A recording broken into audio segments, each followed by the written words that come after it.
Dès sa première œuvre, Tropisme, publiée en 1939, Nathalie Sarraute s'intéresse à ces mouvements indéfinissables qui sont enracinés dans l'expérience de chacun de nous et qu'elle appelle justement tropisme. Nous retrouvons cette thématique dans ses romans, mais aussi dans son œuvre théâtrale qu'elle débute tardivement avec Silence en 1964, pièce écrite à la demande d'une radio allemande. 6 autres pièces suivront jusqu'à Pour un oui ou pour un non, dernière pièce de l'auteur en 1982, elle aussi initialement conçue comme pièce radiophonique avant d'être représentée sur scène en 1986. C'est l'œuvre la plus jouée de Sarraute, une pièce sans acte ni scène et sans action au sens traditionnel, puisqu'elle est ici remplacée par un flux et un reflux du langage, comme le précise Sarraute elle-même. La pièce débute in media res, un ami, H1, rend visite à un autre, H2, car il trouve qu'une distance s'est instaurée entre eux qu'il ne comprend pas. Progressivement, nous apprendrons que la distance prise par H2 est due au ton d'une petite phrase prononcée par H1, c'est bien ça. Peu à peu, les personnages vont exprimer ce que d'ordinaire on ne dit pas, révéler les non-dits et les interprétations de chacun. Et au fil de la pièce, le conflit s'intensifie. Le passage que nous allons étudier se situe vers la fin de la pièce et constitue le point culminant du conflit. H1 et H2 en arrivent à la conclusion qu'ils appartiennent à 2 camps adverses. Aussi, nous nous demanderons au cours de notre analyse comment Nathalie Sarraute parvient à montrer que, sous ce qui semblait être un simple malentendu amical, se cache en réalité la violence des relations sociales et l'opposition fondamentale entre 2 visions du monde incompatibles. Mouvement du texte. Premier mouvement, la prise de conscience de H2, de mon Dieu à c'est toi ou moi. Deuxième mouvement, la confrontation des valeurs de là tu vas fort à non. Troisième et dernier mouvement, le dévoilement du jugement social et la résistance d'H2, de si je vais le dire pour toi jusqu'à j'y suis trop bien. Mon Dieu, et moi qui avais cru à ce moment-là, comment ai-je pu oublier? Mais non, je n'avais pas oublié, je le savais, je l'ai toujours su. Su quoi? Su quoi? Dis-le! Su qu'entre nous, il n'y a pas de conciliation possible, pas de rémission. C'est un combat sans merci, une lutte à mort, oui, pour la survie. Il n'y a pas le choix, c'est toi ou moi. Là, tu vas fort. Mais non, pas fort du tout. Il faut bien voir ce qui est. Nous sommes dans 2 camps adverses. 2 soldats de 2 camps ennemis qui s'affrontent. Quel camp? Ils ont un nom? Ah, les noms. Ça c'est pour toi. C'est toi, c'est vous qui mettez des noms sur tout. Vous qui placez entre guillemets. Moi, je ne sais pas. Eh bien moi je sais. Tout le monde le sait. D'un côté, le camp où je suis, celui où les hommes luttent, où ils donnent toute leur force. Ils créent la vie autour d'eux. Puis, celle que tu contemples par la fenêtre. Mais la vraie, celle que tous vivent. Et d'autre part, eh bien,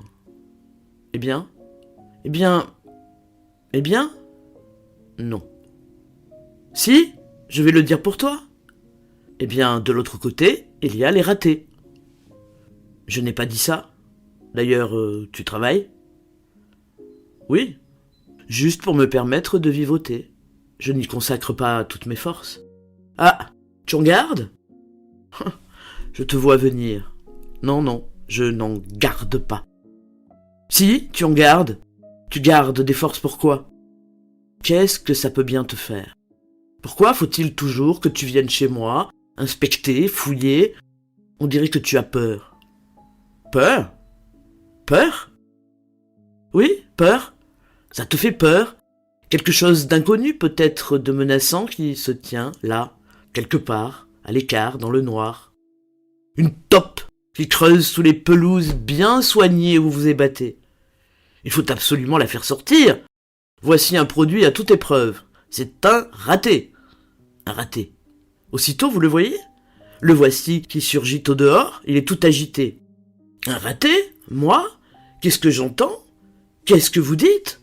Mais non, je n'en suis pas un, ne croyez pas ça. Voilà ce que je suis, voilà ce que je serai. Vous allez voir, je vous donnerai des preuves. Non, n'y compte pas. Même ça, même un raté, si efficace que ça puisse être, ne me fera pas quitter mon trou, j'y suis trop bien. Le passage s'ouvre sur un constat de H2 qui va montrer que ce qui était refoulé, comment ai-je pu oublier, interrogative ici, devient soudain évident avec les deux négations, non, je n'avais pas oublié. La répétition, la polyptote même, de je le savais, je l'ai toujours su, et la construction fragmentée de la réplique montre l'agitation intérieure du personnage, et l'adverbe de temps toujours ici illustre le passage des sentiments enfouis, mais qui existent malgré tout, vers la surface de la conscience, et le pronom le, avec l'élision ici, l'apostrophe, ne nomme toujours pas le conflit, mais en annonce le dévoilement. L'insistance d'H1 est immédiate en répétant 2 fois la même question, qui d'ailleurs relance l'affirmation de H2 à la réplique précédente, su, montre à la fois son besoin de savoir justement, et peut-être qu'enfin il mesure la gravité de la situation. L'impératif qui termine la réplique insiste sur son impatience mais aussi son inquiétude. H2, par sa construction syntaxique de la réplique, montre qu'il semble avoir décidé de mettre un terme à tout cela. Il y a une absence de verbe dans sa réponse, de verbe conjugué, su qu'entre nous, il ne reprend que le participe, qui donne une impression de vérité brute qui va être jetée, comme ça, à la figure de H1. On a des phrases courtes et saccadées, dont 4, quand même, sont à la forme négative. Pas de conciliation, pas de rémission, combat sans merci, il n'y a pas, etc. Il y a aussi une gradation dans la violence des mots qu'il emploie. Pas de conciliation possible. On a le champ lexical de la guerre, donc lutte à mort, combat sans merci. Donc on a à la fois le champ lexical du combat, de la guerre, et celui de la maladie avec rémission. Le mot survie, ici, donne au conflit une dimension plus existentielle.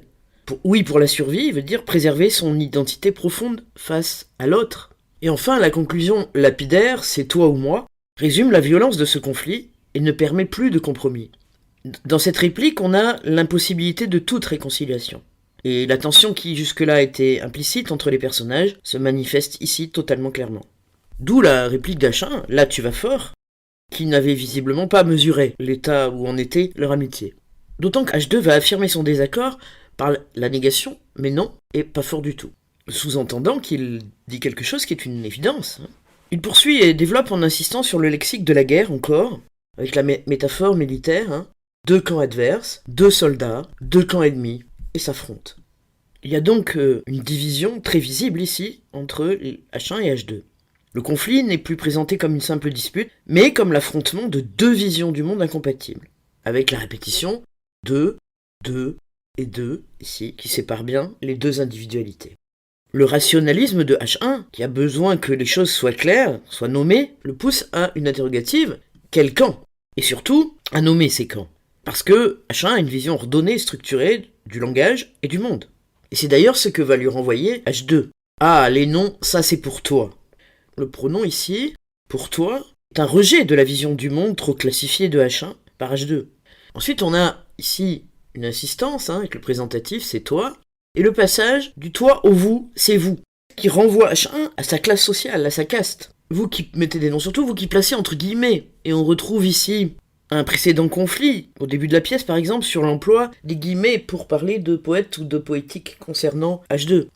Moi je ne sais pas, ici, la négation va insister sur une utilisation différente du langage qui correspond à une vision différente du monde. L'une est une vision rationnelle, c'est H1, et celle de H2 est beaucoup plus intuitive. Et c'est bien là que se situe l'incompatibilité fondamentale entre H1 et H2. Il y a opposition entre 2 mondes en fait. Eh bien moi, je sais, tout le monde le sait, etc. Son camp, pour lequel il va employer des termes valorisants, celui où les hommes luttent, donnent toute leur force, créent la vie autour d'eux, la vraie. H1 décrit son monde comme un monde productif, créatif, et accuse H2 d'être un contemplateur passif, pas celle que tu contemples de la fenêtre, avec le verbe contempler, qui suggère qu'il n'y a pas d'action. En plus, par le jeu des singuliers et les pluriels, tout le monde, les hommes, ils donnent, ils créent, eux, tous vivent, qui viennent s'opposer ici au tu que tu contemples. Et qui, finalement, suggère une séparation qui était déjà là avec la métaphore de la fenêtre, une distance avec la vraie vie, et cette opposition singulier-pluriel va faire de H2 un marginal, un parasite. Mais H1 ne va pas au bout de sa pensée, puisqu'il finit sa réplique par « eh bien » avec des points de suspension. Et là, on a un échange comme ça, 3 fois, eh bien, qui montre l'impossibilité ou le refus de H1 d'aller plus loin, parce qu'il sait les conséquences de ce qu'il va dire. Et donc, il finit même par un refus catégorique. Non, même s'il y a les points de suspension. C'est alors H2 qui prend la parole, et qui, avec un adverbe si en début de phrase qui est extrêmement fort, qui marque une affirmation forte en opposition avec H1. Et H2 va verbaliser ce qu'il pense être le jugement implicite de H1 à son égard. Je vais le dire pour toi. Et donc il va révéler en quelque sorte le non-dit, la sous-conversation. Et bien de l'autre côté, il y a les ratés, qui sont entre guillemets d'ailleurs. Ce mot clôt la réplique et témoigne du mépris que H2 pense lire dans les propos et l'attitude de H1. C'est donc H2 ici qui prend l'initiative d'exprimer ce qu'il croit être la pensée de H1 et s'approprie le discours de l'autre. Réaction de H1, nier.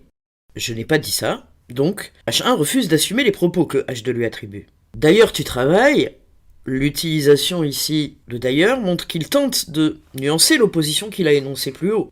Et donc il va prendre une réalité objective, tu travailles, mais les points de suspension contredisent cette tentative de justification. Il suggère même une hésitation comme si H1 n'était pas totalement convaincu par son propre argument.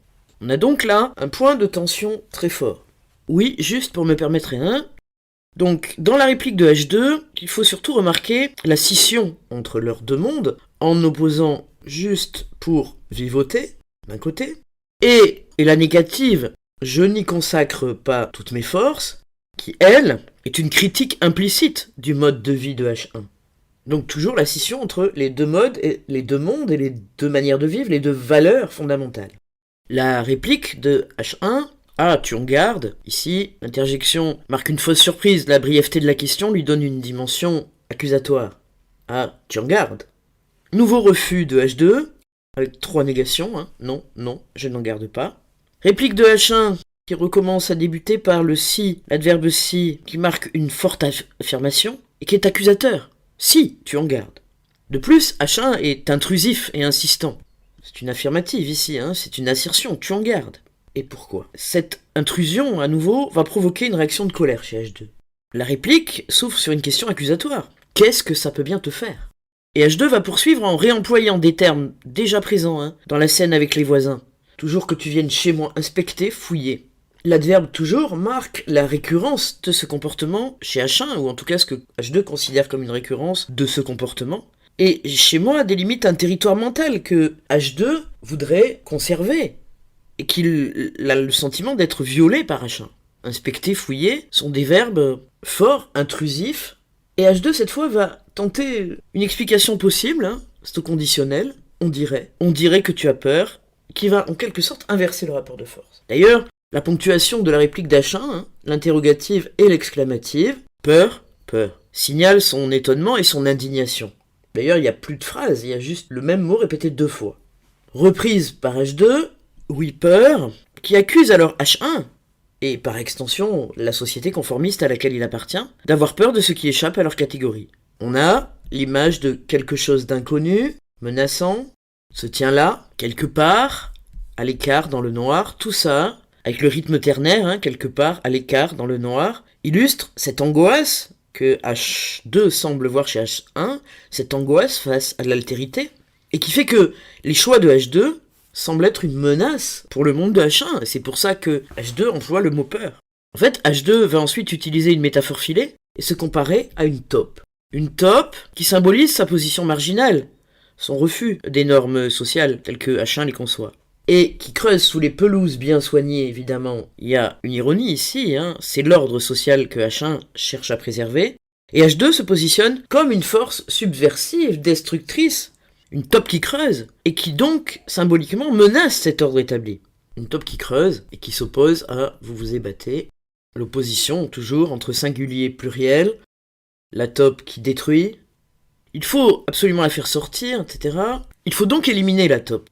Le produit miracle à utiliser pour ça, c'est le traité de raté. Parce que le mot va produire l'effet attendu, la taupe sort de son trou, avec ici l'efficacité du produit avec l'adverbe de temps aussitôt, qui montre la simultanéité de la réaction. Aussitôt, vous le voyez ? Le voici qui surgit, qui vient aussi renforcer cette efficacité de réaction produite par le mot raté. Et là, H2 utilise un dialogue fictif au discours direct qui poursuit la métaphore. Et H2 va ainsi exprimer la réaction de la taupe.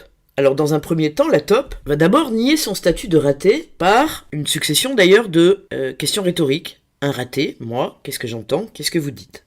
Et finir par une dénégation. Mais non, première négation. Je n'en suis pas un, deuxième. Ne croyez pas ça, troisième négation. Et ensuite, discours de la taupe, arrivé, en fait, à la soumission aux valeurs du monde de H1, avec voilà ce que je suis, voilà ce que je serai, vous allez voir, je vous donnerai des preuves. Donc, le passage du présent, je suis, serai, futur proche même, illustre ce qui est attendu par H1 et ses pairs. Que le raté, le marginal, accepte de se plier à leurs valeurs. Je vous donnerai des preuves. Or, la réaction de H2 ici est sans appel. Non, n'y compte pas. La phrase est courte. Adverbe de négation, plus négation totale, ici. Et donc, cette fin de réplique montre le refus catégorique de H2 de se plier à cette volonté. Et en plus, c'est un impératif. C'est un impératif négatif qui prolonge et renforce le refus initial. C'est sans appel. Et cette négation, elle marque une rupture nette dans le discours. C'est un acte de résistance clair, explicite, qui oppose de la part de H2 un refus catégorique aux attentes de H1, et donc à la pression sociale qu'il représente. Par cette négation, H2 affirme son identité. Même ça, même un raté, etc. On a le retour ici au jeu, donc à l'identité propre de H2, et le futur ne me fera pas quitter est une affirmation d'un choix de vie, d'une forme d'authenticité existentielle contre le conformisme social de H1. Pas quitter mon trou, j'y suis trop bien, c'est une déclaration d'indépendance en fait. H2 revendique sa position en marge de la société, puisque mon trou, comme un choix délibéré satisfaisant. Donc ici, H2 verbalise clairement l'opposition entre sa vision du monde et celle de H1, et défend son choix existentiel. Dans cette réplique, on voit l'émancipation définitive de H2 face aux tentatives de catégorisation et de transformation de H1. Mais du coup, il y a impossibilité de réconciliation véritable, puisque justement, chacun reste dans son camp et avec ses valeurs. Conclusion. Ainsi, Nathalie Sarraute, dans ce passage, de pour un oui ou pour un non, parvient à dévoiler les mécanismes profonds qui sous-tendent les relations humaines. Ce qui semblait n'être qu'une simple brouille entre amis se révèle en réalité la confrontation de deux mondes aux valeurs qui semblent irréconciliables. Les mots sont bien des armes pour les deux camps opposés. Celui de l'action, de la production sociale, qui est valorisé par H1, face à celui de la contemplation et de la marginalité que revendique H2. Le besoin de catégorisation de H1, de rationalisme, contre le refus des étiquettes de H2. Et puis, la force de la métaphore de la taupe, c'est de nous montrer la violence des normes sociales dominantes sur ceux qui les refusent ou s'en écartent.